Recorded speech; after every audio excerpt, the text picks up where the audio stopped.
Сегодня я буду проповедовать на теме, я буду продолжать тему в этом направлении, что часто служит тому, что тех людей, кого Бог избирает, кому Он доверяет много чего, особенно лидеры, потому что это лидерский курс на этой неделе, лидерская школа, как бы. Что часто мешает людям, Божьим лидерам, избранным лидерам, это не только в церкви, это и в бизнесе, и везде. Что мешает людям упасть? Что мешает людям не состояться? Что обычно стоит на пути людей, когда они не выполняют свои цели и свое предназначение? Почему люди часто падают? Почему они не выходят, они состоятся? Бог говорит нам об этом. И мы будем сегодня читать из Ветхого Завета, как бы из жизни детей Израилевых. Второй Паралипоменон. Вторая книга Паралипоменон. Что мешает людям состояться? Но не об этом я буду проповедовать. То есть об этом я буду проповедовать, но не это будет тема. Тема будет другая, я вам скажу тему потом. Вторая книга Паралипоменон. 12 глава, 13 по 16 стихи. 13 по 16 стихи.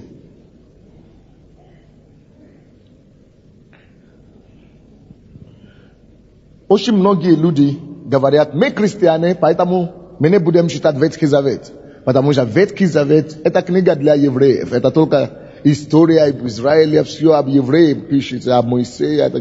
Это Тора. Но слушайте, отметьте себе то, что я скажу сейчас. Бог специально приложил к Новому Завету Ветхий Завет для нас, ради нас. Потому что Ветхий Завет – это история избранного народа. Но если в Ветхом Завете только еврейский народ был избран, то поэтому Бог и позволил Мессию прийти, Иисуса прийти, чтобы уже не просто еврейский народ был избран Богом, чтобы уже посредством жертвы, смерти и воскресения Иисуса Христа, чтобы через его искупление все народы земли стали соучастниками благодатной жизни, чтобы они имели доступ к Богу и Иегове. Правильно, да? Мы это знаем. Но в течение всего Ветхого Завета Бог имел отношение с его избранным народом Израилем. И в их примере Бог хочет, чтобы новый народ, и евреи, и неевреи, и все народы христиане, искупленные, чтобы мы уже смотрели на его отношения с Израилем, как он поступал с ними, какие ошибки Израиль совершал, чтобы мы уже избежали эти ошибки, чтобы мы уже не повторяли те ошибки, которые Израиль допустил. Вы понимаете, что мы говорим? Допустим, мы будем сейчас смотреть и считать о жизни один из лидеров и вождей, руководителей, один из царей Израиля. Это как пример лидерства в Новом Завете. Чтобы каждое царство, которое было в Израиле, каждый царь, который был в Израиле, Бог через их жизнь хочет учить лидеров Нового Завета, христианских лидеров, верующих Нового Завета, чтобы нам не жить, или чтобы нам либо подражать, или не подражать что-то в них. Аминь. Вот. И то место, которое мы будем читать сегодня, мы увидим царя Израиля, и который имел большой потенциал от Бога, большую перспективу от Бога. Но что-то помешало ему, что он не состоялся. Вот Бог это допустил и поместил в Библии, чтобы нам учиться, и чтобы нам не повторять эти же ошибки. Вы слышите меня, да? Это интересно, что Бог не скрывает ошибки своих героев. Он пишет нам все, как оно есть. Допустим, он говорит, Давид есть человек по сердцу моему, И когда Давид согрешил, Бог не утаил это от нас. Он рассказал, какой грех, как он, что он сделал. Потому что ему нужно, чтобы нас сохранить от этого. Ему нужно нам помочь. Поэтому он не скрывает все, ничего. Он рассказывает нам, как это все было. Так что давайте будем читать 2 Паралипоменон, 12 глава, 13 стиха по 16. 13 по 16 стихи. И утвердился царь Ровоам в Иерусалиме и царствовал 41 год было Ровоаму. Сзади там слышно? Аминь, хорошо. 41 год было Ровоаму, когда он царствовался, когда он воцарился. И 17 лет царствовал в Иерусалиме, в городе, который из всех колен Израилевых избрал Господь, чтобы там пребывало имя его, имя матери его Наама, аммонитянка. И делал он, этот царь Ровоам, он делал зло, потому что не расположил сердце своего тому, чтобы взыскать Господа. Отметьте себе это. Деяния Ровоамовы, первые и последние, описаны в записях Семея пророка и Ады Прозорливца при родословиях. И были войны у Ровоама с Иероамом в все дни. И пошил Ровоам с отцами своими, и погреблен в городе Давидовом, и воцарился Авия, сын его, вместо него. Я проповедую на теме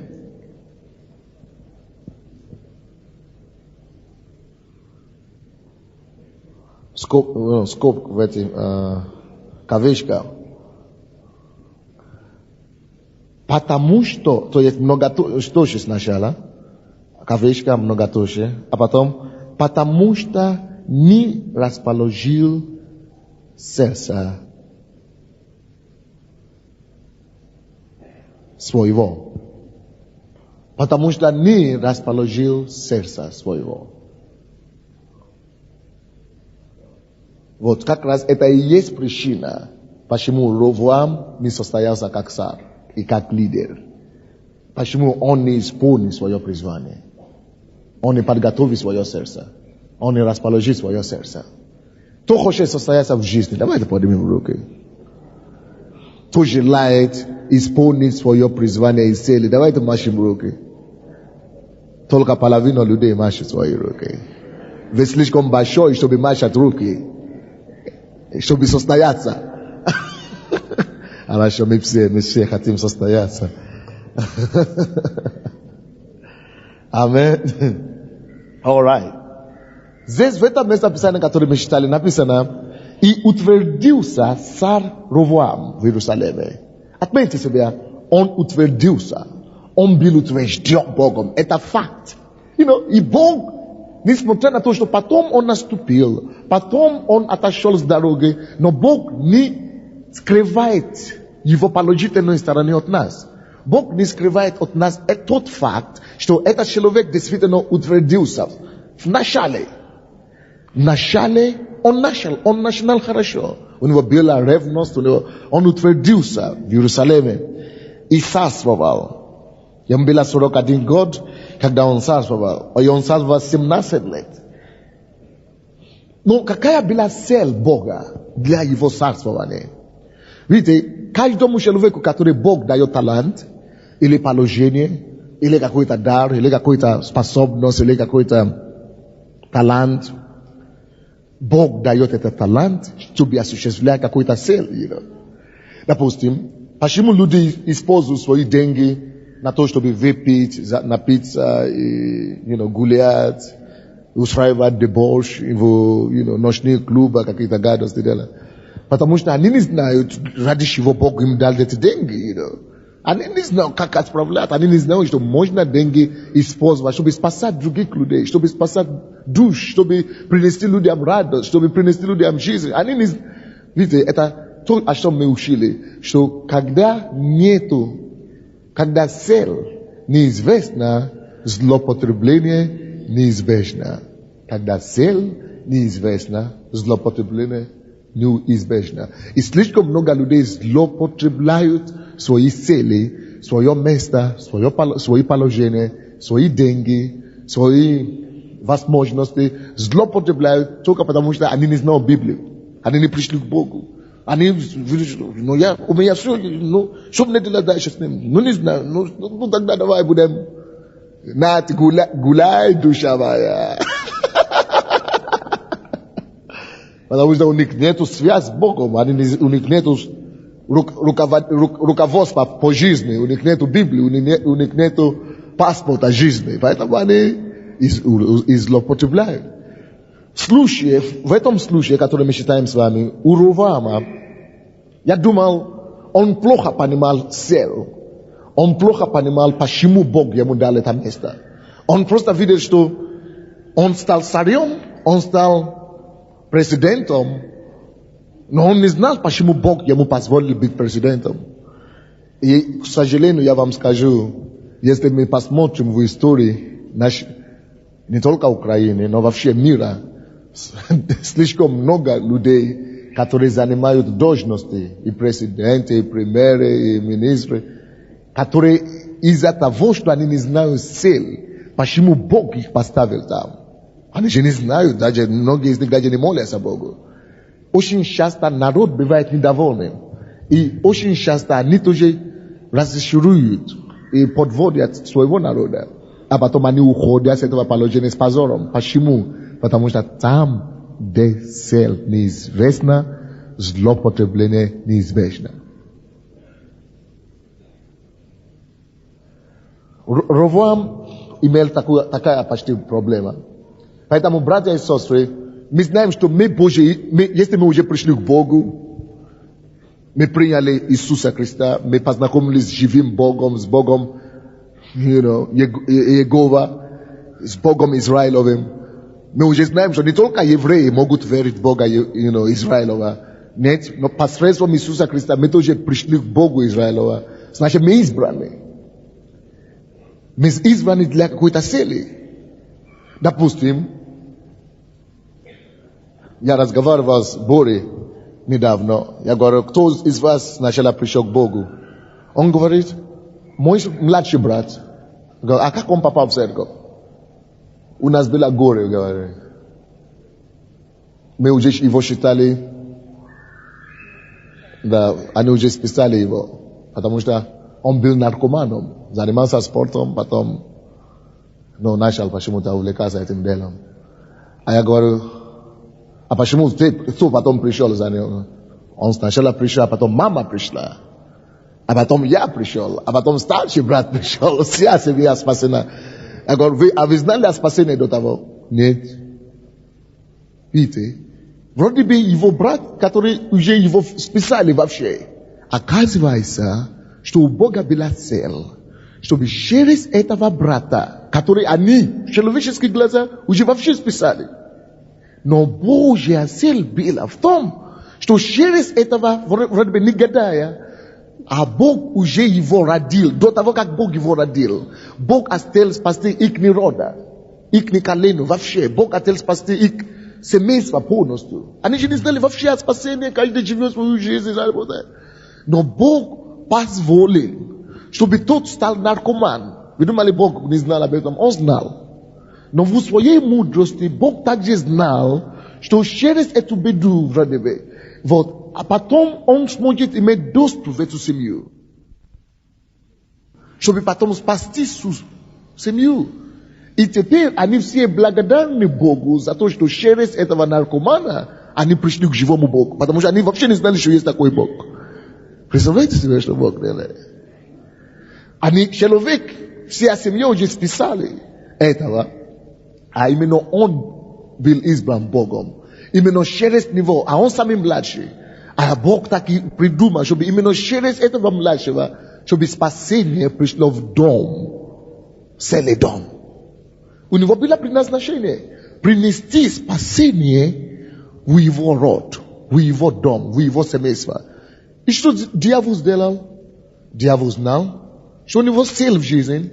Через него спасется и вся его семья. И что вы думаете? Дьявол хотел опередить Бога. И дьявол, быстренько сделал его наркоманом. Атаковал его, сделал его наркомана, чтобы его цель в жизни не состоялась. И так и бывает со многими из нас. Дьявол, он может дать нам что угодно. Кому-то он даст деньги, только чтобы тот не пришел к Богу, только чтобы цель Бога на его жизни не состоялась. Другому он даст занятость какая-нибудь. Занимается, только не до Бога, чтобы была ему закрыта, чтобы его глаза не открылись. А он занимается как донки, как вы говорите, как это самое, Геркулес. Занимается. И чтобы ему некогда было смотреть на Божье призвание. Тому он дал наркомании, чтобы тут никогда не занимался. Но Бог умнее. И Бог все равно нашел его в наркомании. И все равно через это он исполнил его цель. Аминь. Таким образом, каждый человек имеет цель. То есть Бог поставил эту цель, чтобы, может быть, через тебя, чтобы один человек спасся, или через тебя, чтобы Евангелие было проповедовано, допустим, я родился в Африке. Кто мог бы подумать? Боже мой! Боже мой! Что африканец? Я бы никогда, даже вас не верил бы. Но Бог знал, до моего рождения, Бог знал, что мне нужно, чтобы были люди спасены, чтобы церковь была построена на Украине. Я еще не родился. И он дал любовь моей маме к моему папу, чтобы они влюбились. И чтобы они родили одного маленького сына. Они радовались и так далее. Они думали, что они у нас мальчики. Но Бог думал о моем предназначении в это время. Бог думал об этой церкви еще тогда. Бог думал о вас. Что Александр спасется через него. Саша спасется через него. Страна спасется через него. А мы так не знали. Это было Божье предназначение. То есть таким же образом у каждого из нас есть свое призвание от Бога. У каждого из нас есть свое предназначение от Бога. Я верю, что через эту церковь, вы видите флаги. Украинцы, вот мы, все мы с вами, поедем по разным странам мира и будем спасать других народов тоже. Абсолютно уверен в этом. У кого-то есть предназначение, вот как я и здесь, точно таким образом, чтобы многие были в Китае, в арабских странах, в Африке, в Америке, в Европе. Я уже получил 3 письма, серьезные письма из Германии. Мне говорят, пришлите нам миссионеров, чтобы начинать такую церковь, как у вас, в Германии. Ты хочешь поехать? Надо начинать немецкую изучать. Да? Допустим, мне тоже приглашают из Арабских Эмиратов, что пришлите к нам проповедников.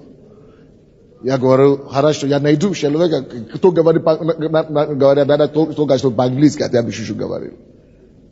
И поэтому нам надо знать, что у нас есть судьба. Допустим, кто-то никуда не поедет. Кто-то останется здесь, но Бог кого-то уже выбрал отсюда, чтобы тут, наоборот, здесь, Бог кому-то, может быть, здесь даст бизнес хороший, или деньги зарабатывать, чтобы того, кто поедет, тот, кто поедет в Эмираты или куда-нибудь, или в Германию, чтобы финансировать, помогать, начинать, или, снимать, или что-нибудь, спонсировать, или, то есть, то, как мы делаем сейчас. Бог, каждый имеет свой участок в Божьем плане. Аминь. Скажи твоему соседу, ты человек предназначения.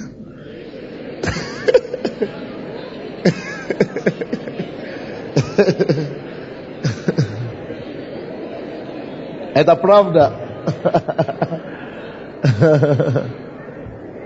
Амен. Амен. Вот. Давайте посмотрим, братья, давайте посмотрим 13 стих. Посмотрим, к чему Ровоам был предназначен. К чему Ровоам был предназначен. Написано, что когда ему было 41 год, он вступил на пост. Это значит, что он вступил на то место, где он должен уже начинать свою судьбу реализовывать.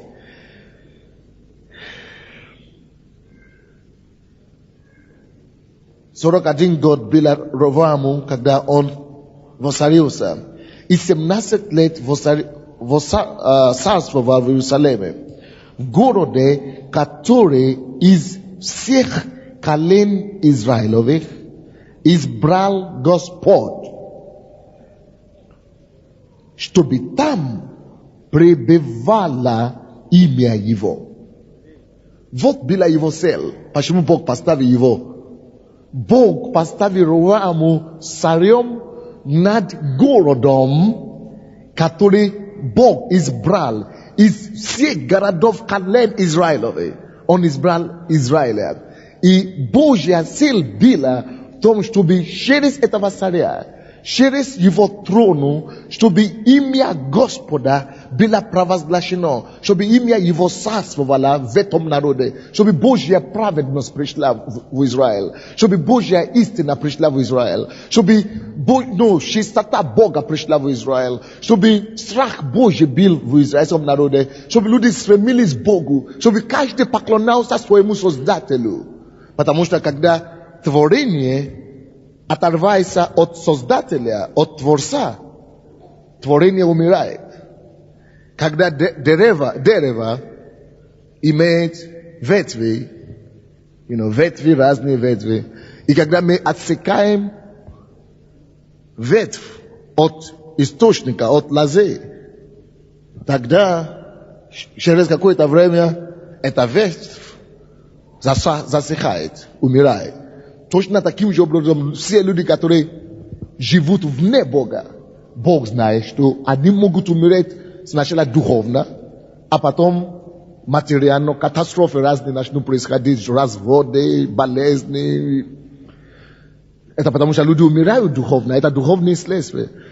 А физическая смерть, это уже потом. Сначала происходит духовный засыхать. Люди начинают засыхать сначала духовно. И как после этого мы уже начинаем видеть, что люди разводятся, ссорятся, наркомания, алкоголь, кризис, потому что нету духовной связи, нету связи с источником. И Бог не хотел, чтобы его народ Израиль так мучился. И Бог решил использовать престол царскую, чтобы имя его провозглашалось, чтобы возвеличить его имя в Иерусалиме, и чтобы весь народ могли знать, что нет, у нас есть Господин, мы все ходим под Богом, чтобы они могли держать связь с Богом, чтобы они все могли быть под этим зонтиком Божьим и быть в безопасности. Но Ровоам так начал хорошо. Сразу Бог начал его благословлять. И написано, что он утвердился, он действительно имел материальные благословения, он имел все, он утвердился хорошо. И пока он утвердился, Бог его не трогал. Но когда он никогда так и не дошел до того, чтобы утвердить имя Бога над народом, Библия говорит нам, что он начал делать вместо добро, 13 стих, он начал делать зло. Потому что он не понимал свою миссию. Потому что, хорошо, почему Бог тогда терпел, сколько лет там он царил? 17 лет, да? Вот, 17 лет Бог дал ему шанс. 17 лет Бог его не трогал. Почему? Потому что Бог понимал, что ему надо сначала утвердиться, поднимать свой авторитет.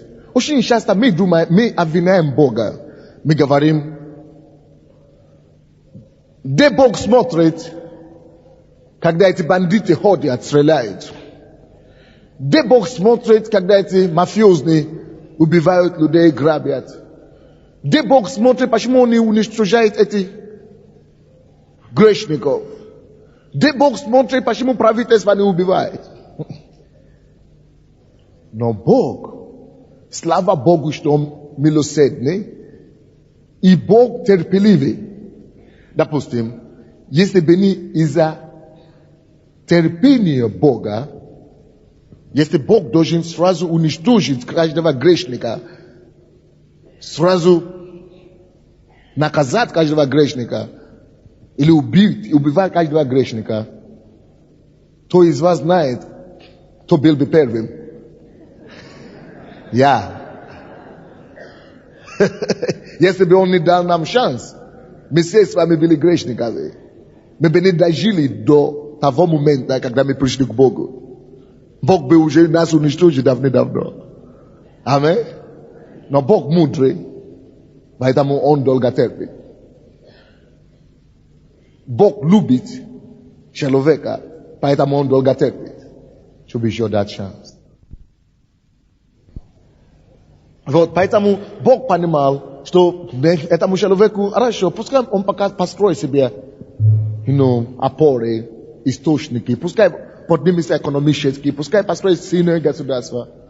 Но посмотрите, Ровоам уже все это построил. Уже у него была мощь, уже у него была власть, у него уже было влияние, у него уже было деньги, у него уже было все. И все равно он не приходит к осознанию его предназначения, его цели. Он не приступает к его цели. А слушайте сюда. Всякий раз, когда Бог тебе дает процветание или благополучие, чтобы сделать или чтобы осуществлять его цели, если ты не будешь поступать по его цели, использовать это благосостояние или это благословение или этот талант на тот русло, который Бог дал, обязательно дьявол поведет тебя в другой русло. Дьявол тебя поведет в другую дорогу, и ты начинаешь использовать его на зло. Допустим, есть люди, как вы думаете, люди, которые поют эти низкие металл, или какие-то ужасные песни и так далее. Вы думаете, что у них нет таланта? Нет. У них как раз талант есть. Бог дал им талант, но когда они не знали, как это, они не нашли Бога вовремя, они знали, что у меня есть способность. И они не знали, куда девать его, дьявол приходит. И они начинают этот талант, который должна была использовать на славу Бога, направлять уже в другую дорогу. Допустим, как вы думаете, люди, которые имеют деньги и строят, через свои деньги какие-то ужасные фильмы, или что-то делают, я не знаю, казино, или ночные клубы, или... Это же у них деньги, у них... Они тоже что-то... Они способные люди, у них таланты. Но когда талант... Когда человек не находит Божьей силы для его таланта, который дано ему Богом, он начинает использовать другое направление. Он начинает делать зло. Хочешь, не хочешь. Если ты зарабатываешь деньги, ты не подаешь свою десятину, ты не знал, даже ты не даешь пожертвование Богу, ты просто живешь свою жизнь. Дьявол начинает тебя находить примирение.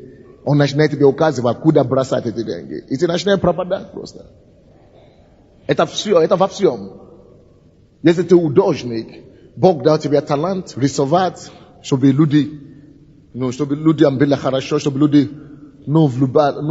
смотрели, освежились и получили хорошее это самое настроение. И если ты не поймешь, что это от Бога, дьявол начинает тебе давать такие картины. Тот же самый талант, который принадлежит Богу и людям, ты начинаешь использовать совсем другое направление. Вот это то, что случилось с Раваамом. Вот почему мы проповедуем об этом в церкви. Что тебе надо найти свое место в Боге. Тебе надо найти свое призвание, твои цели. И говорит, да, я это знаю, и я буду работать в этом направлении. Я работаю для людей, ради Царства Божия, ради Евангелия, ради счастья народа, ради счастья людей. Я знаю, к чему я призван, и я иду. Уже не блуждаюсь туда-сюда, пытаясь, закрытыми глазами найти дорогу. Нет, я знаю свою дорогу в жизнь. Я ощущаю сделать людей счастливыми. Я верю, что Слово Божье может это делать. Я призван к этому. И я это делаю. Бог мне поможет. И я осуществлю свое призвание. Если ты это, когда ты знаешь, ты можешь это говорить. Но когда ты не знаешь, дьявол начинает делать с человеком то, что он делает с Равуамом. 13 стих. Потому что он не нашел. Он не применил свои способности, дары, таланты, власть, которую Бог ему дал. Он не направлял на Божье призвание. Что он начал делать? 14 стих. И делал он зло. Он начинает делать зло. Вот причина, почему столько много зло.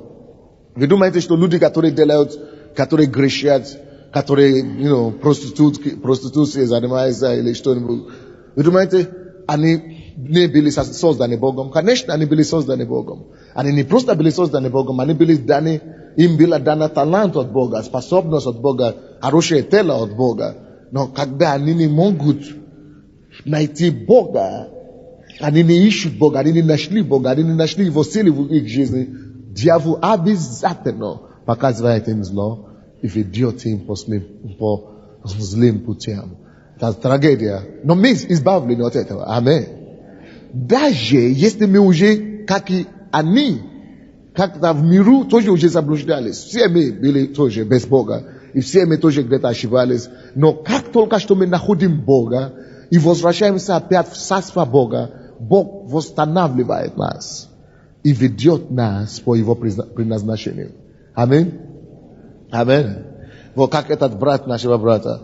Он, вроде бы, дьявол уже его полностью уничтожил. Тот говорит, мы уже его вписали. Мы уже думаем, что все, он уже... Надо уже смириться в том, что у нас уже брата нет. Но потому что он пришел обратно к Создателю. Поэтому он не Создатель. Он может все восстановить. Воссоздать. И опять начинать направлять нужный русло. Разве это не класс? Я думаю, это здорово. Но когда человек не ищет лицо Бога, давайте посмотрим 14 стих. И делал он. Почему он делал зло? Потому что он имел власть, он имел положение, он имел влияние, он имел деньги, он имел все, он имел трону. И он не оценил это, он не искал Бога вместе с этим. И что случилось? 14 стих. И делал он зло, потому что не расположил сердца своего тому, чтобы изыскать Господа. Зло, само собой, не приходит. Человек начинает делать зло только потому, что он не расположил свое сердце, чтобы изыскать Господа. Когда ты не ищешь Бога, дьявол тебя он предложит тебе зло. Это по-любому. Допустим, однажды Давид должен был идти на фронт, чтобы вести Израиля на битву против филистимлян. Но он отказался идти на фронт. Раньше он всегда ходил и принес победу Израилю. Но на этот раз он почувствовал, что ему не хотелось идти на фронт. В это время вся Израиль была на фронте, это были жестокие войны. Но он отказался идти и остался дома. Потому что он отказался идти по его призванию, по его предназначению. Он не расположил в тот данный момент его сердце, чтобы изыскать Господа. Тут же дьявол находит ему зло. Написано, что он гулял по своему дворцу.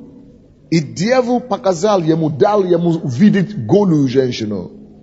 Чужую жену, жена его солдата, его офицера. И у него было искушение. То есть дьявол сразу приложил ему блуд. Он упал в этот блуд, еще хуже грехи уже делал. Потому что когда человек не располагает свое сердце, изыскать Господа, дьявол alternatives law прилагает сразу. Я даже по себе замечаю. Если мне надо было идти на ночную молитву, и я остался дома, я не знаю, очень редко это бывает, почти не бывает.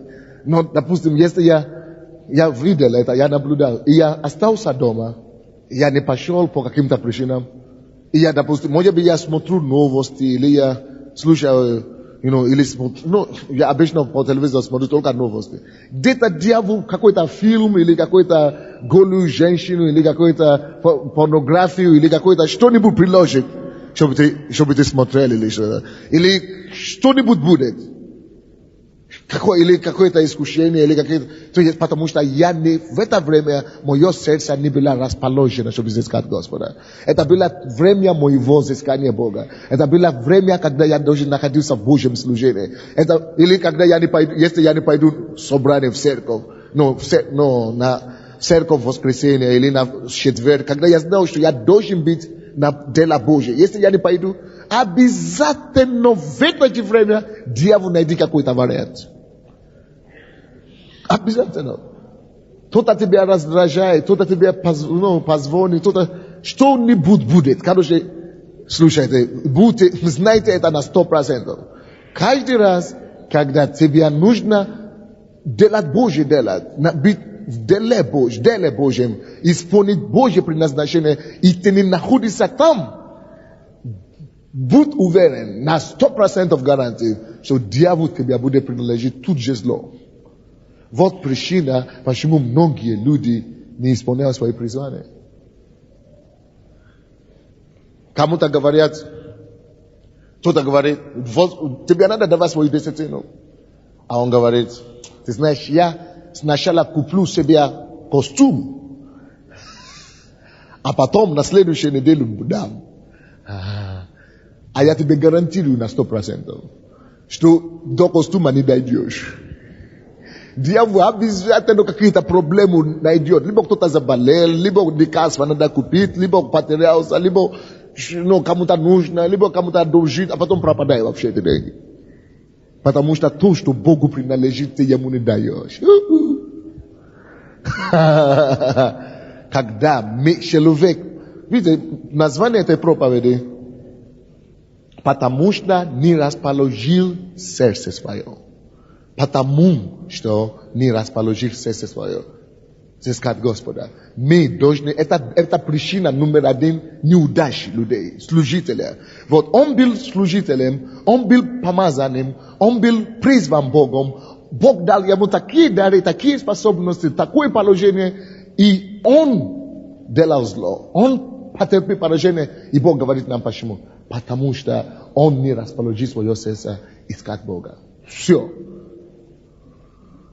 Почему люди всегда, часто теряют свое предназначение? Почему люди часто разочаруют себя, Бога, людей вокруг? Потому что ты должен быть в связи с твоим Создателем. Ты должен быть контакт.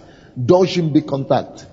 Очень хорошо Майс Монро это говорил. Он говорит, что животные были взяты из праха земли. Они были взяты из земли, поэтому им надо кушать от земли постоянно, чтобы жить. Постоянно надо кушать овощи, надо кушать что-то, которое из земли, или другие животные. Надо обязательно питаться из земли. Потому что то, откуда человек, или откуда вещь, чтобы она продолжала существовать, нужно иметь связь, нужно поддерживать отношения с источником, чтобы продолжать процветать. И точно как ветвь дерева. Если вы хотите, чтобы эта ветвь продолжала иметь плоды, нужно соединить его с источником, чтобы источник могло питать его. Точно как и человек. Мы от Бога.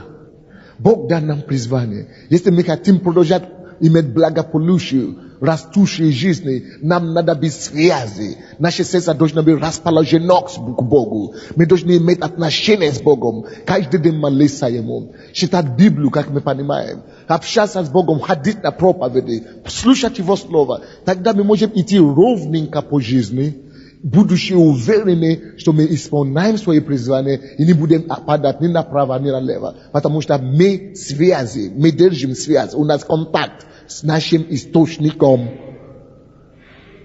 Вы понимаете меня? Давайте скажем друг друга, чтобы преуспевать, надо держать связь с источником, твоим Богом.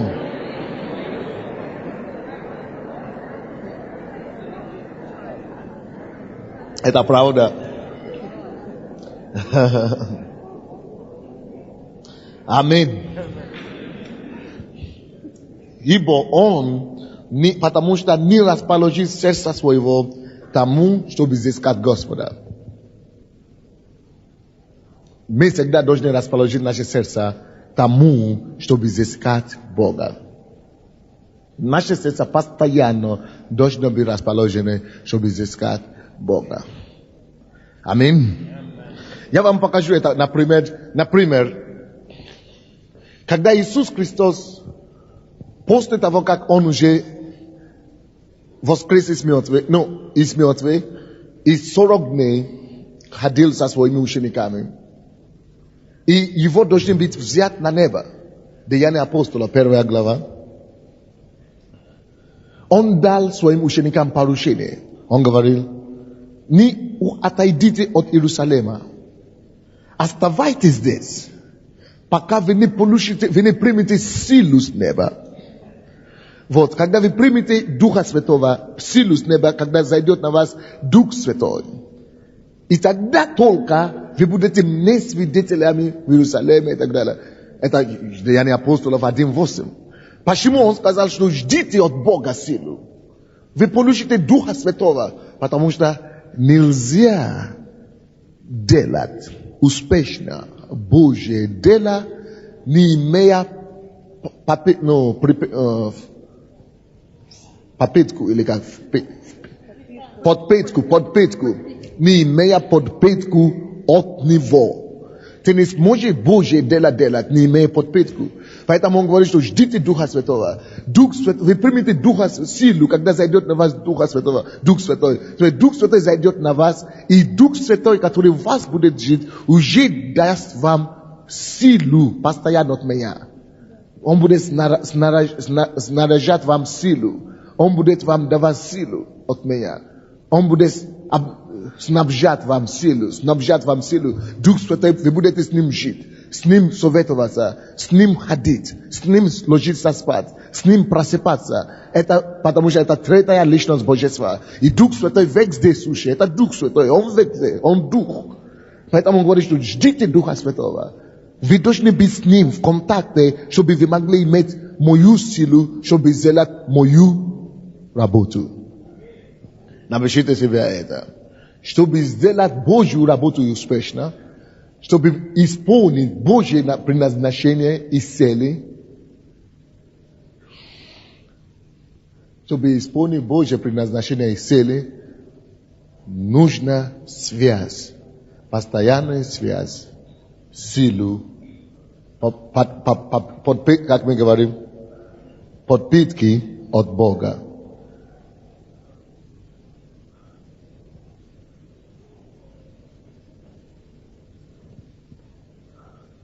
Давайте я вам покажу другой пример. Евангелие от Иоанна, 6 глава, 11 стих. Да, Бог каждому дает силу, Бог каждому дает призвание, но после того, как Бог уже нам дал призвание, да, Бог каждому дает талант, да, Бог каждому дает дар какой-то, да, Бог каждому дает способности. Это понятно. Но твоя способность, чтобы она могла быть 100% эффективна, твой талант, чтобы он мог быть, по назначению использован, твои способности, чтобы они могли были на 100% производительны, ты должен быть в контакте, связи с Создателем, с автором жизни. Евангелие от Иоанна, 6 глава, давайте посмотрим, 11 стих. Вы помните эту историю, когда Иисус Христос кормил 5000 человек? Мы прочтем только один стих отсюда. 11 стих говорит, Иисус, взяв хлебе и воздав благодарение, раздал ученикам, А ученики потом уже раздавали возлежавшим. Так же и рыбы, сколько бы хотела. Так, мне нужно тут иллюстрировать. Давайте 4 человека подойдите ко мне. 4 человека поднимитесь. Чтобы это стало понятно, да. Я еще, помогите сестру поняться. Кто Иисус? Хорошая желание. Пускай Андрей будет. Скажем, что это Иисус. Нет, давайте так сделаем. Я буду Иисусом. Я буду Иисусом. Вы два будете ученики, а вы будете народы. Да, возлежавшие. Вот. Там остается 5000 и народа. То есть 5000 человек. Это только мужчины. Еще кроме мужчин, еще, наверное, еще 10 тысяч женщин и детей. Еще написано. Еще женщины и детей. И здесь 12 учеников. Написано. Они нашли для Иисуса всего лишь 2 рыбки и 5 кусков хлеба. А Иисус хочет накормить 10 тысяч минимум человек, или 20 тысяч человек. Что делал Иисус? Иисус сказал им, что у вас есть? 2 рыбки, Господь, и 5 хлебов. Он говорит, накормите их. Вы помните? Он говорит, дайте им есть. Вы помните, это свою историю. Дайте им есть. Они говорят, Иисус, да, это никак не пройдет, никогда в жизни. Как это, 2 куски хлеба и 5 хлебов и 2 рыбки. 10 тысяч человек кормим. Тут мы без помощи, Господь. То есть, у них что-то есть. 2 рыбы, 5 хлебов. Иисус говорит им, корми их. Мы не можем. Что-то есть. Но это хватит только для одного маленького ребенка, потому что это был обед ребенка. Это даже не хватит взрослому, тем более 12 ученикам. Им даже это не хватит. И что случилось? Иисус подозвал их, и они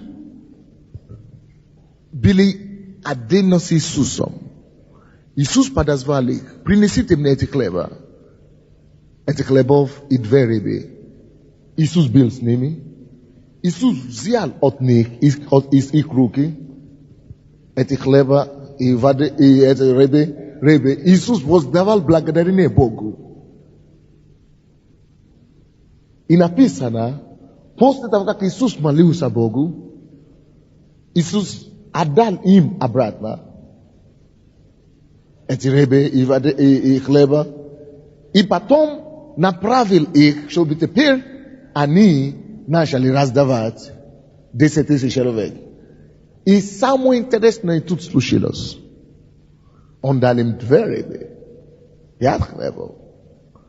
Но потому что они были с Иисусом, потому что они наедине с Иисусом были, они обратились к Иисусу, они были с Иисусом, спиной к народу, лицом с Иисусом.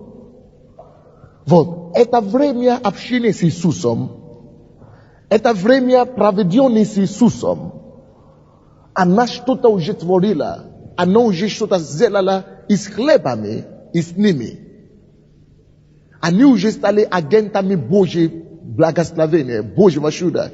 Поэтому, когда они уже развернулись теперь, и уже начали раздавать 10 тысяч человекам, как только что они начали раздавать, в их руках начали размножаться. Они раздали 5 хлебов этого, и тут же начали размножаться, и они так и раздавали 10 или 20 тысяч человек. Потому что они были с Иисусом, они получили способность не уставать, не угасать, не увядать, невувидаемую силу, не сила направления, сила Сила победы, сила состояться в жизни, сила поддержки, сила, которая не гаснет. И поэтому источник их не сосохла, их продукты, их обеспечение не заканчивались, потому что они поддерживали отношения с Иисусом. Они были с Иисусом. Потому что они проводили время с Иисусом, то, что у них есть, всегда прибавилось, всегда умножалось, всегда обновлялось. То есть, это есть сила, это есть секрет успеха в служении. Ты должен иметь время, чтобы быть с Иисусом. Ты должен сначала, давайте подойдите еще раз. Это значит, когда они были с Иисусом, когда они были у Иисуса, они впитывали с Иисуса Его силу, Его энергию, Его помазание, Его благодать, Его чудодейственную силу. То есть не у руки Иисуса это Иисус специально так сделал, что не у Его рук. Он мог бы так молиться, чтобы в Его руке все это размножилось. Но специально Иисус не сделал так, чтобы это размножилось у Него в руках. Видите разница? Бог сделал так, чтобы именно у них в руках это умножение произошло. Это урок для нас, что когда мы проводим время с Иисусом, общение с Иисусом, мы становимся агентами Божьей благодати. Тогда у нас в руках будет чудеса. У нас в руках, в наших словах будет уже чудеса. Слова, которые мы говорим, мы будем уже молиться за людей, люди будут исцеляться. Не Иисус придет молиться за людей. Нет, мы должны проводить время с Иисусом. А потом мы пойдем молиться, и наши слова уже будут носить с собой силы. Наши слова уже будут принести чудеса, знамения. Наши слова уже будут приносить людям благословение, потому что мы наедине были с Иисусом. Видите, это умножение, это чудеса произошло не у руки Иисуса, но это произошло в их руки. Урок, потому что они были с Иисусом, они получили от Иисуса все, что необходимо для чуда. Поэтому они смогут теперь выполнить свое предназначение. Они смогут удовлетворить просьбы и нужды народов. Слушайте сюда.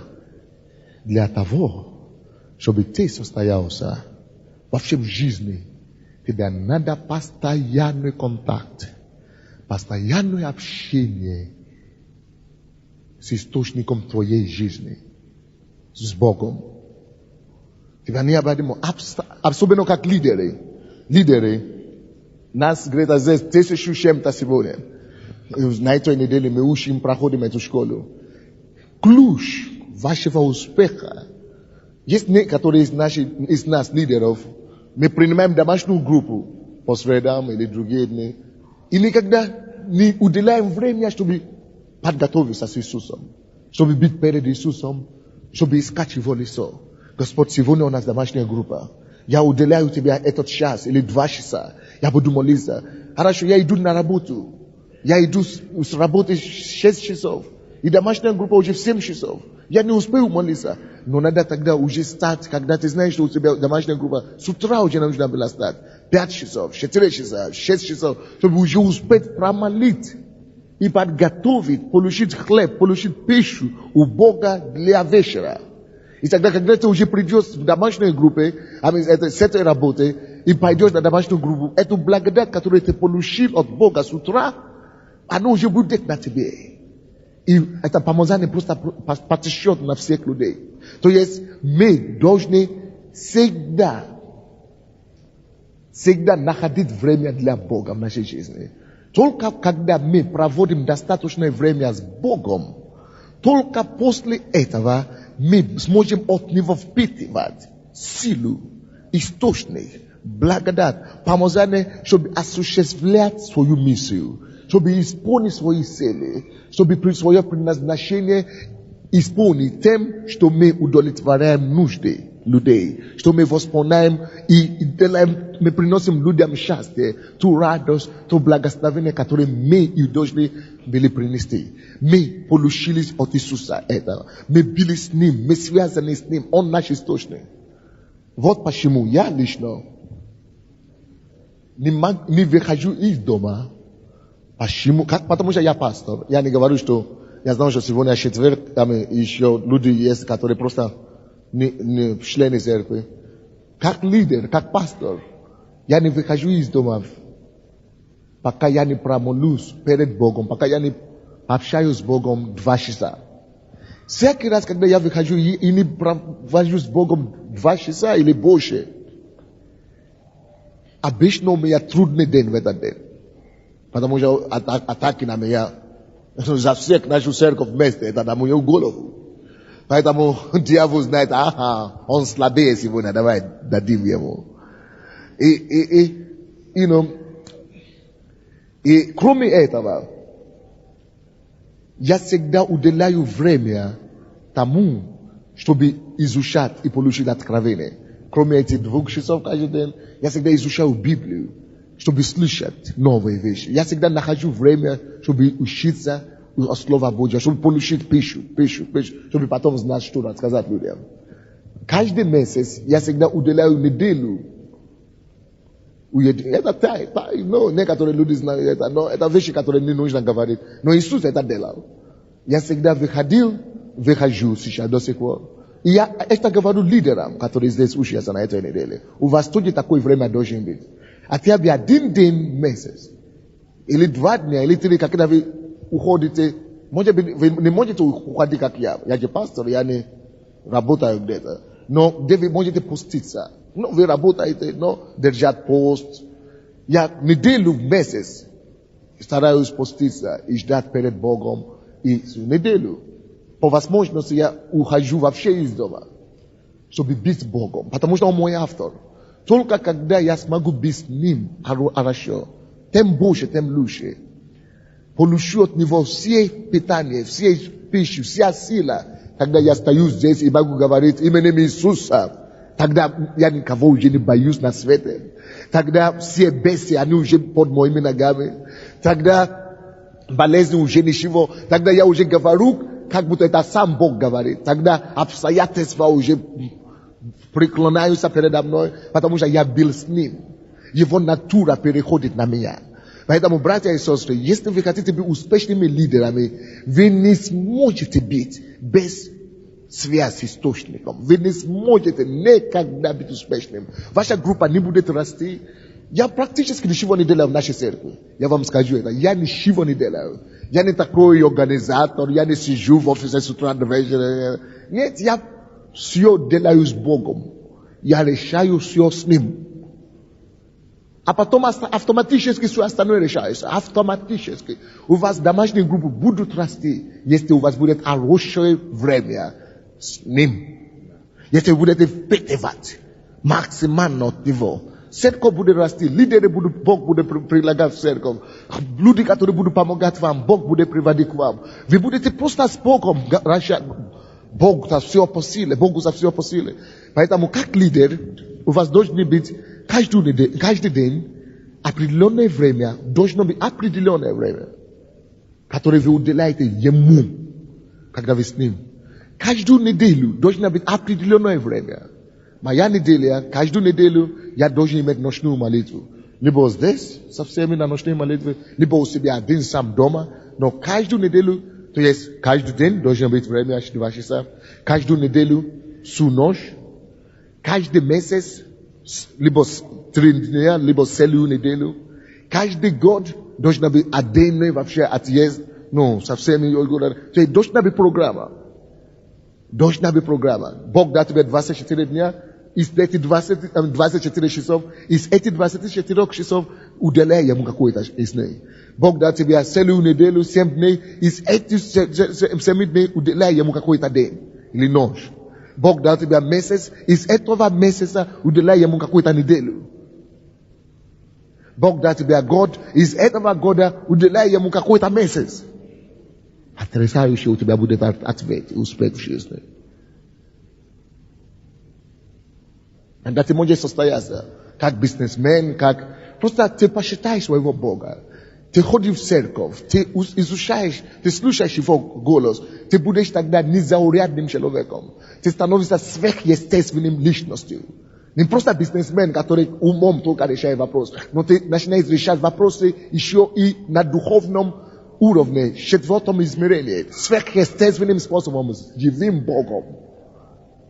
Бог начинает впитывать в тебя такой мудростью, такой способностью, которая уму непостижима. Вот почему евреи умные, потому что их предки, они служили Богу, они искали, Авраама. Авраам держал контакт с Богом, потому что Бог есть источник всего. Вы здесь?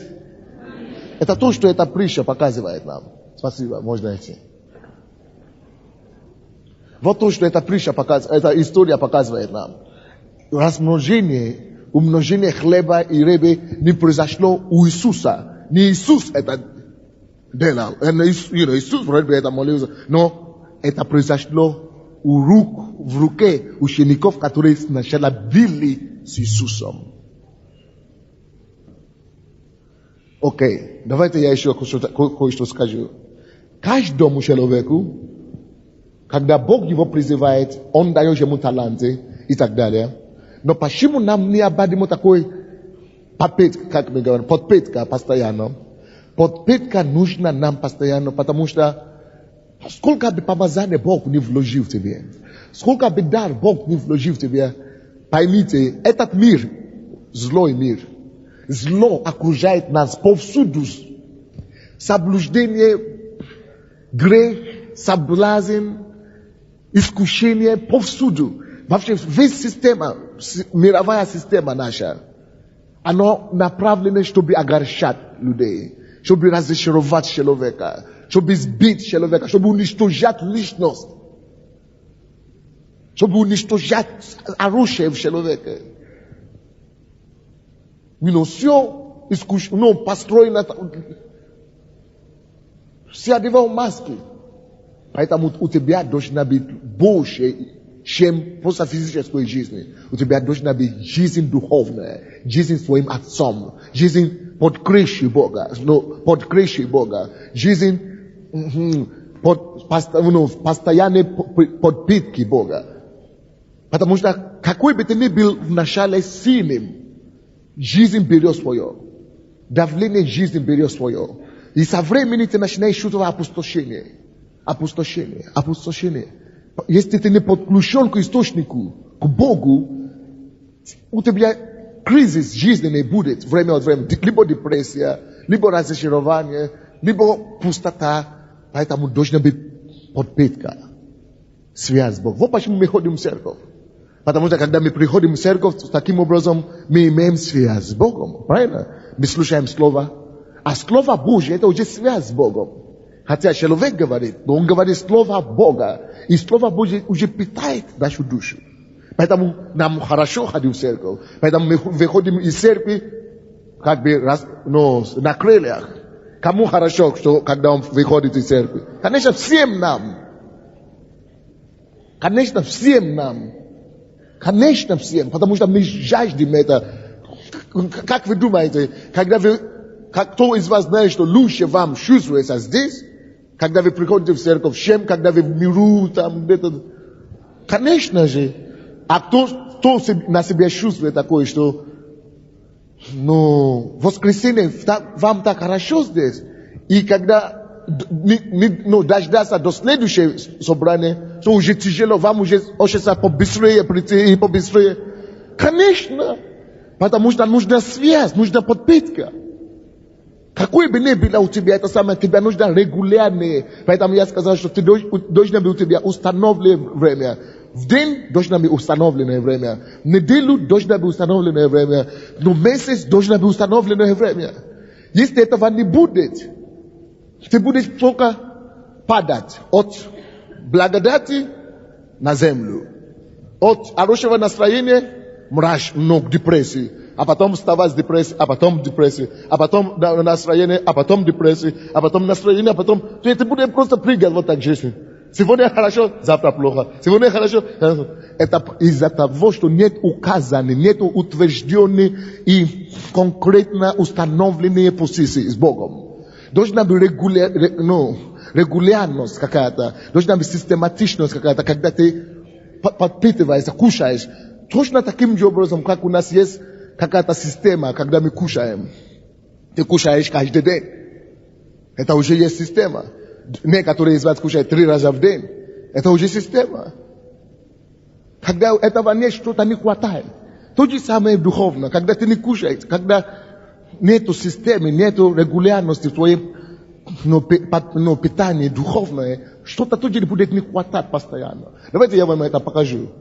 Исайя. Книга пророка Исайя.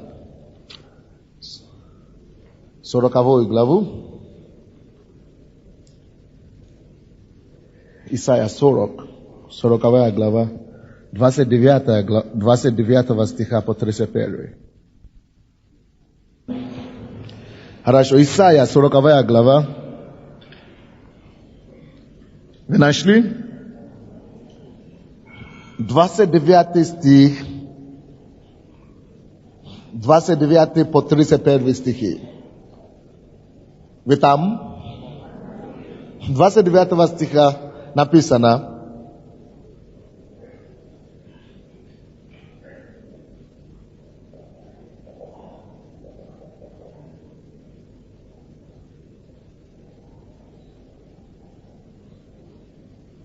давайте начнем 28-го, я прошу прощения, 28-го. Разве ты не знаешь? Бог спрашивает, разве ты не знаешь? Вы здесь? Слушайте, пожалуйста. Разве ты не знаешь? Разве ты не слышал, что вечный Господь Бог, вечный Господь Бог, сотворивший концы земли, Он не утомляется. Господь Бог, Он вечный, и Он не утомляется, и не изнемогает. Разум Его вообще неисследим. Поймите, Бог есть источник всего. Если Он не изнемогает, Он не устает, разум Его неисследим, Он вечный, Он створил всего, тогда, если есть кто-то, от кого я и вы должны зависеть, то это от Него. Потому что Он сотворил всего, не изнемогает, разум Его неисследимый, значит, все, в чем я нуждаюсь, в Нем. Значит, от Него я могу подпитаться, потому что Он всемогущий. Он всемогущий. В отличие от Него, 29 стих говорит, Он уже, Бог, дает утомленному силу. Братья и сестры, это жизнь, потому что она материальная, никуда не денемся. Она построена так, давление, работы, отношения, зло, туда-сюда, что она построена так, что кто бы ты ни был, какой бы талант Бог бы тебе не дал, какие бы способности бы тебе не дал, ты будешь уставать время от времени. Уставать не физически только, конечно, физически тоже, но уставать душевно и уставать духовно. Хочешь, не хочешь. Это то же самое, что человек бежит кросс, или марафон, или работает с утра до вечера, физический труд, поднимаешь штанги. Хочешь, не хочешь, устанешь. Какой бы ты ни был способный, устанешь. Это как жизнь. Жизнь то же самое. Жизнь это труд определенный. Жизнь это определенное напряжение. Жизнь это определенное противостояние. Жизнь, хочешь, не хочешь, усталость будет наступать на тебя. Хочешь, не хочешь, к тебе будут поступать утомленность. Потому что душа твоя, она материальная, она живет в материальном теле. Ум твой то же самое, мозг твой то же самое. Поэтому есть Бог, который дает всем всего. Поэтому есть Создатель мира, который сотворил тебя и меня. А если Он меня сотворил и тебя, Yamagu pot klusha sak nimu. Ishton de lai. Você devia atestar. On uje vop shpashimum siem nam nos dá essa messie nos dá essa bogue. Cheluve katore li me boga soye jizin. Oh boje boy. É da bende chelovek. É da nichas de chelovek. Tá como chelovek nada gelete. Nada placa zanivo.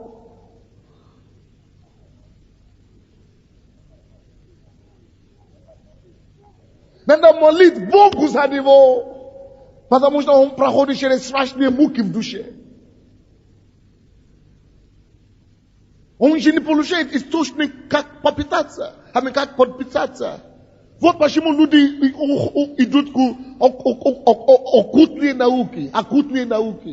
Вот почему люди занимаются гороскопом. Вот почему люди хотят, потому что они хотят подкрепляться, они чувствуют эту усталость. Они чувствуют эту несостоятельность. Они чувствуют это утомление. Поэтому люди идут к шарадеям, гадателям, шаманам, или как называется, шаманам. Поэтому люди идут к этим, то еще, экстрасенсам, бабкам, то еще там, гадалкам, ворожей. Поэтому люди ходят туда-сюда. Потому что люди чувствуют, что что-то не хватает, что-то им нужно. Колдунам даже жены, которые идут. Но есть же Бог, который написано, Он создал тебя. Он же, слушай, Он тебе дал эту способность и дар, который Он тебе дал. Но Он-то не умер-то. И Исаия, пророк Исаия говорит, вот этот Бог дает. Он дает. Он не скупой, да, или как? Он не скупой. Он не жадный какой-то. Не, он Бог, который тебя заинтересован в тебе. Он дает утомленному силу. Вот почему мы приходим сюда и освежаемся. Вот почему нам хорошо в Его присутствии. Вот почему мы ищем Его.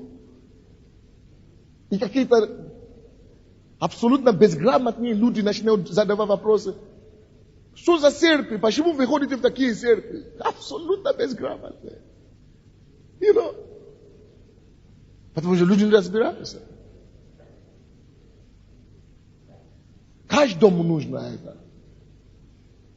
Вот почему нам еще надо выходить по телевизору. Нам надо проповедовать по телевизору, чтобы давать людям возможность, хотя бы по домам, слушать, подкрепляться, напитать свою душу.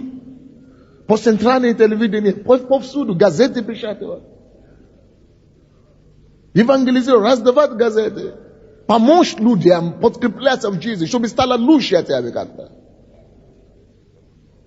Вот почему Бог нас избирает. Вот почему Он дает нам таланты, дар и призвание. Вот почему мы лидеры. Чтобы показать людям путь. Чтобы помочь им открыть им глаза. Вы здесь? И подводить людей к этому Богу, который не просто создал их и бросил их на подвал судьбы, нет, но который дает утомленному силу и изнемогшему дарует крепость. Видите? Дает силу утомленному, изнемогшему дает крепость. Утомляются и юноши. И ослабевают, и молодые люди падают. Юноши утомляют, ослабевают каждый. Потому что жизнь так устроена. Это жизнь пока злое место, мы нуждаемся в Боге. И даже молодые люди падают. Все нуждаются в Боге, you know. Абсолютно все. Он наш источник. Мы ветви всего лишь. Но Он есть лоза, Он есть источник. Он есть дерево. Мы должны питаться от него.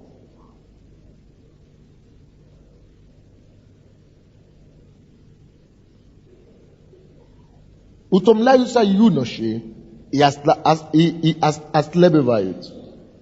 И молодые люди падают. Надеющиеся на Господа. Видите, разница между нами и миром. Vidite gde rasnica među nami i neverujućimi. Vidite gde rasnica među поклоняющимися za Gospodu ili поклоняющимися za Njemu. Вот. Пока юноши утомляются и ослабевают, пока молодые люди падают, вот видите, что происходит с верующими. А надеющиеся на Господа обновляются в силе.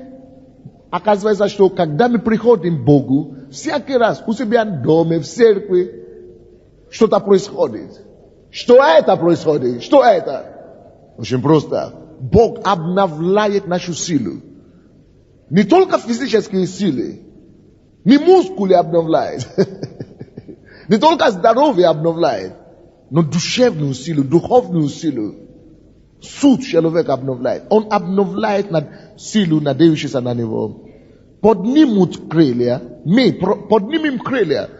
И я, наверное, 1000 раз уже это слышал от приходящих в нашу церковь, что мы выходим с этой церкви как на крыльях. Потому что так и написано. Надеющиеся на Господа обновляются в силе, поднимут крылья как орлы. То есть новая сила, свежесть. Это духовная вещь. Нужно быть духовным, чтобы это понять. Вот почему Бог нас призывает, чтобы помочь людям приобрести это. Люди нуждаются в этом. Каждый человек нуждается в этом. И мы имеем ответ. Мы имеем источник. Мы можем им подсказать. Вот почему мы, вот ваши деньги, где эти, вот ваши деньги, которые вы собрали, мы собираем пожертвования. Вы знаете, на что они идут? Чтобы снимать, чтобы проповедовать на телевидении, печатать газеты, помогать кому-то, лечить наркоманов, алкоголиков, рассказать кому-то о Боге. Вот что они идут. А потом скоро они будут идти в Китай, спасать людей в арабские страны, в Россию, Беларусь, Молдовию, Грузию. Мы хотим показать мир, что есть выход. Не все так уж плохо. Есть Бог на небе, который восстанавливает все. Yes! Аминь. Даровать человеку радость, вернуть его к жизни, это самая большая миссия, которая может быть. Это самая большая миссия, которая может быть. Это самое высокое призвание, которое может быть. Это величайшая честь, что мы имеем эту привилегию. Это потрясающая возможность от Бога. Мы абсолютно счастливые люди. И когда люди потеряют эту цель, как Ровоам, когда люди не располагают свои сердца, чтобы искать Бога, зло берет контроль. Дьявол воспользует случай. Вот что случилось с Ровоамом. Он не сделал то, что ученики делали с Иисусом.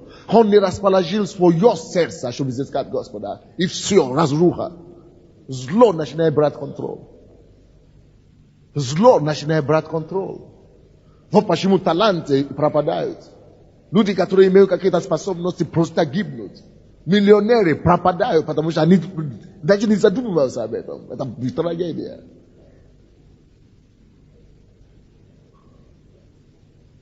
Потому что дьявол просто чем-то дает им заняться, только не думать о самом главном. Это трагедия. Только не думать о самом главном. О том, как обновить свою силу. А надеющиеся на Господа обновятся в силе, поднимут крылья, как орлы, потекут и не устанут, пойдут и не утомятся. Это наша участь, братья. Это наша судьба. Идти и не утомиться. Аминь. Потекать, бежать и не уставать. Аминь. Это то, что мы получаем от Господа. Мы получаем подпитку, мы получаем силу, мы получаем от Него благодать. Он говорит, Ровоам отступил от Господа, терял его предназначение, потому что он не расположил свое сердце, чтобы изыскать Господа. Но мы уже поняли сегодня, я думаю, аминь, что нам нужно расположить свое сердце. Каждый день, каждое время, чтобы всегда уделить время Богу. Иисус это делал. Даже сам Иисус.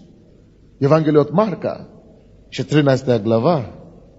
Если Иисус даже сам, когда Он был здесь на земле, искал общение с Богом, подпитывался у Бога, а Он был такой помазанный, Он был такой мощный, Он был такой талантливый, Он имел вся сила, вся благодать, все помазание. Но Он понимает, что если Он не будет подкрепляться у Бога, если Он не будет подпитываться у Бога, Иисус пропал бы. Потому что Он живет в теле. Потому что тело устанет все равно.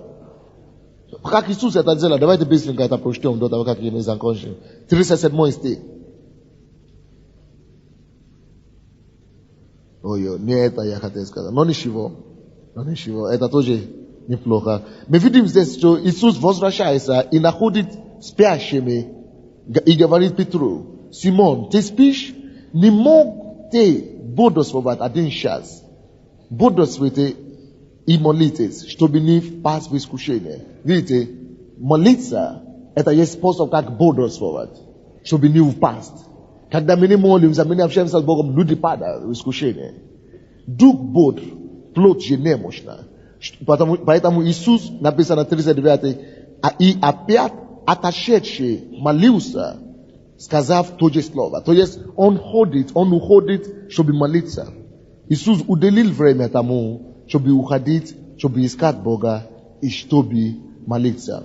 Можно много места найти. То есть разные способы, как мы можем подкреплять себя. Допустим, Матфея 14 глава, Матфея 23 стих. Матфея 14, 23. Мы видим, как Иисус вообще сам один на один уходит на всю ночь, чтобы молиться Богом. 14, 23. И отпустив народ, Иисус, Он взошел на гору помолиться наедине. И вечером оставался там. Видите, Он даже сам проводил ночную молитву. А некоторые из нас, мы убегаем от ночной молитвы, будучи лидерами. Как тогда мы можем быть эффективными? Как тогда, даже если Иисус должен это делать, даже если Иисус видит нужду в этом, потому что Он должен впитываться от Господа, питаться от Бога, подпитаться от Господа и получить силу. Другой способ, как мы можем обновить свои силы, это через молитву, через пост. Иисус тоже постился, вы помните, да? Но не обязательно 40 дней сразу, хотя бы один день в неделю. Особенно если вы хотите быть эффективный лидер. Хотя бы один день в неделю. Может быть, не кушать, хотя бы обед пропустить. Хотя бы завтрак пропустить и обед. И ужин, может быть. Это уже тяжело, видите. А если пропустить обед, ужин, завтрак, 40 дней, как Иисус. 2 дня, 3 дня. Это то, что Иисус делал.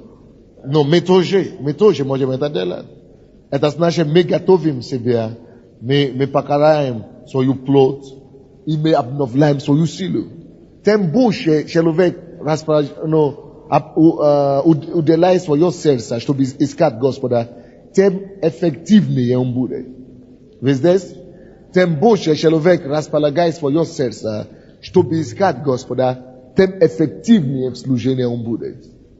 Тем больше времени вы можете уделять Богу, чтобы искать Его в молитве, в слове, в изучении слова и так далее, тем эффективнее вы будете. Давайте преклоним нашу голову, будем молиться. Что, Господь, я хочу расположить свое сердце, чтобы искать Тебя. Я не хочу жить пустую жизнь. Жизнь суеты, жизнь заботы, жизнь, которая только бегает туда, без посвящения Тебе. Я хочу посвятить свое сердце. Я хочу найти возможность, время, уделить Тебе время, молиться Тебе, проводить с Тобой время, Господь. Я хочу посвятить свое сердце тому, чтобы искать Твое лицо. Я хочу искать Тебя, я хочу найти Тебя, я хочу служить Тебе, Господь. Помоги мне быть эффективным служителем Твоим. Я прошу Тебя, Господь. Именем Иисуса Христа. Давайте помолимся, особенно лидеры. Скажите ему: Господь, я не хочу быть как Ровоам, который получил талант, получил престол и пренебрег свой дар. Оставил призвание, поэтому дьявол использовал его. Зло всегда ждет, чтобы человек не использовал свой талант, чтобы он мог подойти и использовать человека на зло. Скажи: Господь, нет, я осуществлю мое призвание, и для этого я буду уделять время Богу. Я найду время для Бога каждый день, каждую неделю, каждый месяц, целый год я буду находить время, чтобы служить Богу. Именем Иисуса Христа Бог мне поможет. Я не хочу жить без Тебя, Господь. Я не хочу независимо от Тебя жить. Потому что ветвь не может жить независимо от дерева. Оно засохнет. Я не хочу быть независим от Тебя. Я хочу быть зависимым, наоборот, от Тебя. Чтобы я мог принести плоды. И принести эти плоды как благословение другим людям. Чтобы я мог осуществить свои цели в жизни.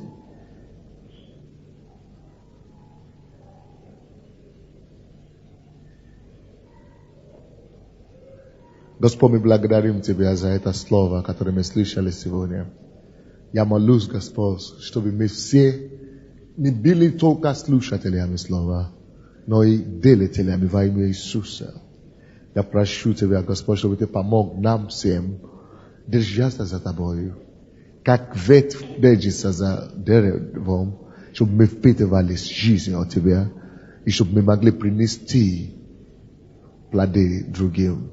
Помоги нам быть эффективными служителями и лидерами, которые спасут других и распространить свою жизнь, радость и жизнь с избытком, и принести избавление и искупление этому поколению. Благодарим Тебя, Господь, что через нас наша страна спасется, радость будет на наших улицах, Господь, мир будет в нашей стране, Господь, жизнь, настоящая, качественная жизнь воздворится опять в этой земле. Мы благодарим Тебя, Господь, что мы обновимся в силе. Именем Иисуса Христа. Спасибо за то, что Ты дал нам возможность слушать это слово. Нести эту истину дальше. Помочь людям подниматься. Восстановить людей и указать им дорогу правильную. Мы благодарим Тебя за доверие, Господь, что нас Ты избрал, чтобы совершить Твои цели, чтобы помочь другим познать Тебя, чтобы истина Твоя жила и дошло до других людей. Спасибо за доверие, что мы есть потомки Авраама и наследники Его благословения, Господь, посредством Иисуса. Мы так счастливы. Мы благодарны за свое спасение, за жизнь, которую мы имеем в Тебе. Будь прославлен, Господь, во имя Иисуса Христа. Аминь.